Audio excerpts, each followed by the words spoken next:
coming Sunday, you will become part of one of the greatest spectacles of international cricket, the India-Pakistan game. What is your perception about this spectacle, and are you confident that your young team can beat a powerful Indian team? Look, I've certainly watched many games from afar, whether with other teams or commentating. So certainly being on the other side of the fence, I guess, being right and amongst such a highly charged event is going to be exciting. And it's, I guess, from my perspective, just like any time you enter a, whether it be a final of a world event or whatever, it's about keeping everybody focused on the job at hand, and that'll be no different in the weekend. So, we know that India are obviously hugely confident, and rightfully so, in terms of how well they've played. But, we're very much focused on improving as a team, sort of day by day, and not getting too far ahead of ourselves. But we're well aware of the I wouldn't say the enormity of the task, I'd say the challenge of the task ahead, and we're certainly looking forward to it. Mike, a few minutes ago you visited Dubai pitch. Is this different from Sharjah? And for tomorrow's match, have you finalized 11? No, we haven't finalised. I mean, part of that process is coming and looking at the wicket, which I've done today. So obviously coming and looking at the pitch, assessing the differences. We've played here a bit before, very different than Sharjah in terms of the abrasiveness of the grass. So we know the conditions pretty well. We obviously saw a little glimpse of it last night. We're playing on the same surface tomorrow, so very much looking forward to that. And I think within our squad we've got the balance to deal with that. We've got plenty of multi-skilled players which give us a bit of flexibility. Hi Mike, just want to know from the Tri-Nation series, the template that you followed, the spinners doing so well, do you think come Sunday the battle will be between the wrist spinners like Sufyan Mukim and Abrar on one side, Chakravarti and Kuldeep on other side, like they hold the key, the couple of wrist spinners of both sides? Look, I don't think you can expect that this pitch is going to spin like it did in Sharjah, and even yesterday when Kuldeep bowled it didn't spin a huge amount. So I think whenever you got wrist spinners like that, it doesn't really matter about the surface as much. I guess the beauty of our side is we've got 5 spinners. We've got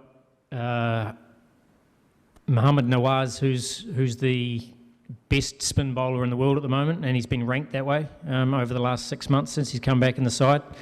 And obviously we've had Abrar and Sufyan do as well as he has. Saim Ayub's now in the top 10 all-rounders in the world. So obviously that comes on the back of his improved performance with the ball. And Salman Ali Agha's hardly bowled, and he's obviously the test spinner for Pakistan. So, we've got a lot of spin bowling options if we think conditions suit that. If we don't, we've got 5 seamers as well who allow us to either go for airspeed or change a pace or reverse swing depending on what we think the surface will provide. Mike, just 2 parts. One is, are you confident about the batting? Because, and I'm talking about obviously the Oman game and the India game. The way, we saw, there was a lot of discussion about that, should Mohammad Haris be there or not in the lower order? And then the way, inconsistency being shown by Sahibzada and Saim. And then you have someone like, Hassan Nawaz, who's coming up with a, good performance in the past, but now again, not doing well in the tri-series, except that one game. So are you confident with the batting? And the second thing is, there's a school of thought which is saying that Pakistani batters, most of them, are not reading it from the hand. Are you concerned about that, apart from the captain Salman Ali Agha and Mohammad Nawaz? Apart from that, they are not able to pick up with the hand, from the hand of the spinners. Look, I'll answer your first question. I really don't know where that's come from and who would make that assessment. We've played against Rashid, Noor. We've played against probably the best wrist spin attack in the world on a surface that has spun square, and we managed to score 70 more than our opposition. So I'm not quite sure where that's come from. The other part, I mean, look, you're right. Like we are, it's very much a developing batting lineup, and there's a number of players who, on their day, can win you the game, but they don't have as many good days as you'd like at the moment. I think that's very fair.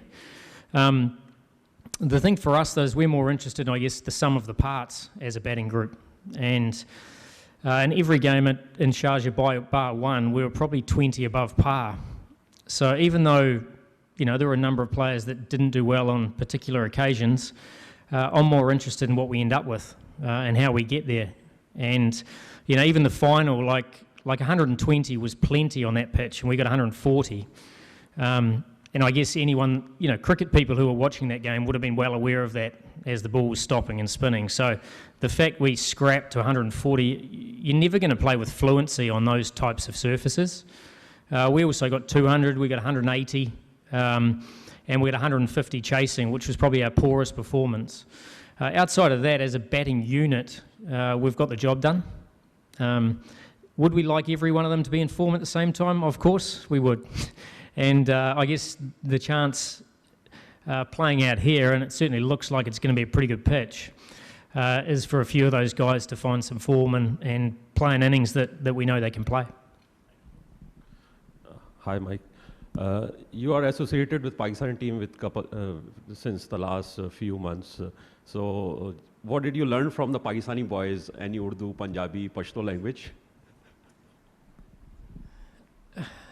Look, I've been fortunate enough to understand, not Pashto, but certainly quite a lot of Urdu. I'm not going to reel off a few statements right now, but I do understand a lot of Urdu. That's probably fortunate for me, having spent a bit of time in this part of the world. As for speaking Urdu, it's limited, but I certainly, you can't have players talking behind your back without you knowing what they're saying, so I'm certainly aware of all of those things. Hi, Mike. You publicly spoke about the deficiencies in games of Babar and Rizwan.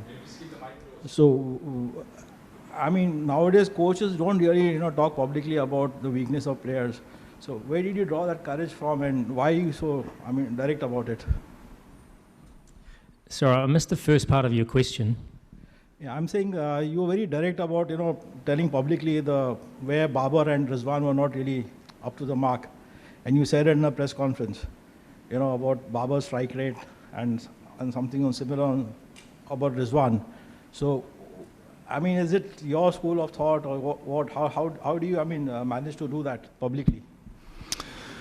I think being honest about your assessment of players, I think is pretty important, and I think also coming from a place where you have no agenda is also very important.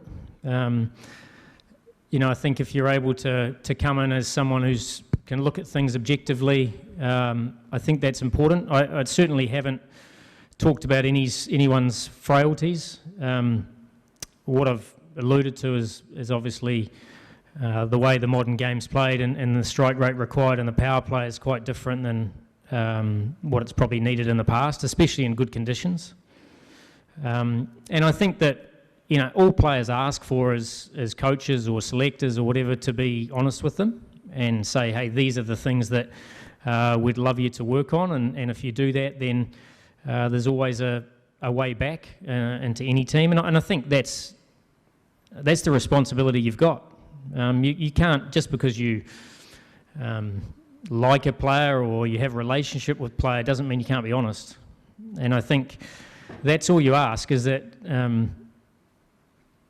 if players want to improve and want to contribute to the team, then you have a pretty clear role discrepancy for that, or role definition, and then it's up to players to work on those things, and that's what I ask of anybody in any team that we work on, current players and also players that are trying to fight their way back into the team.